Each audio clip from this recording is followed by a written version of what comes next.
നമസ്കാരം. പ്രധാന വാർത്തകൾ.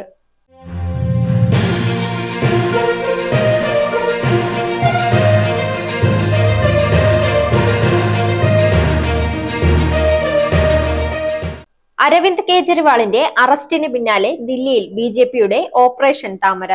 കൂടുതൽ പേർ കോൺഗ്രസിൽ നിന്ന് ബിജെപിയിൽ ചേരും. കോൺഗ്രസ് നേതാവ് തങ്കമണി ദിവാകരൻ ബിജെപിയിൽ ചേർന്നു. ഹർദിക് പാണ്ഡ്യയെ കൂകി വിളിച്ച് ആരാധകർ. രോഹിത് വിളികൾ അതിരുകടന്നപ്പോൾ ഇടപെട്ട് സഞ്ജയ് മഞ്ജരേക്കർ.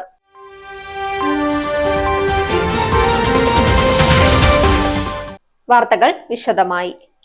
അരവിന്ദ് കെജ്രിവാളിന്റെ അറസ്റ്റിന് പിന്നാലെ ദില്ലിയിൽ ബിജെപിയുടെ ഓപ്പറേഷൻ താമര. ബിജെപിയിലേക്ക് ക്ഷണിച്ചുവെന്നും ചേർന്നില്ലെങ്കിൽ 1 മാസത്തിനുള്ളിൽ അറസ്റ്റ് ചെയ്യുമെന്ന് ഭീഷണിപ്പെടുത്തിയതായും ദില്ലി വിദ്യാഭ്യാസ മന്ത്രി അതിർഷി വാർത്താ സമ്മേളനത്തിൽ ആരോപിച്ചു.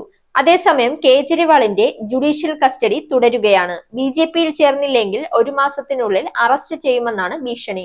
താൻ ഉൾപ്പെടെ ആം ആദ്മി പാർട്ടിയുടെ 4 മുതിർന്ന നേതാക്കളെ കൂടി അറസ്റ്റ് ചെയ്യാനാണ് കേന്ദ്ര സർക്കാരിന്റെ നീക്കം.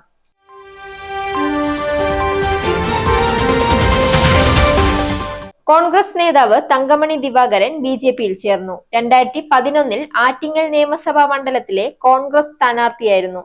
മുൻ AICC അംഗവും മഹിളാ കോൺഗ്രസ് തിരുവനന്തപുരം ജില്ലാ പ്രസിഡന്റുമായിരുന്നു.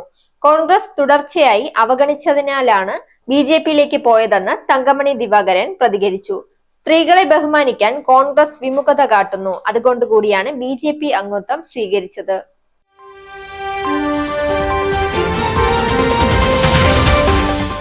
ഇനി കായിക വാർത്ത. IPL-ൽ രാജസ്ഥാൻ റോയൽസിനെതിരായ മത്സരത്തിലും മുംബൈ നായകൻ ഹർദിക് പാണ്ഡ്യയെ കൂകി വിളിച്ച് ആരാധകർ. മത്സരത്തിന് മുമ്പും ശേഷവും മുംബൈ നായകൻ ഹർദിക് പാണ്ഡ്യയ്ക്ക് കനത്ത കൂവലാണ് ലഭിച്ചത്. ആരാധകർ അതിരുകടന്നപ്പോൾ ഇന്ത്യൻ മുൻ താരം സഞ്ജയ് മഞ്ജരേക്കർ ഇടപെട്ടു.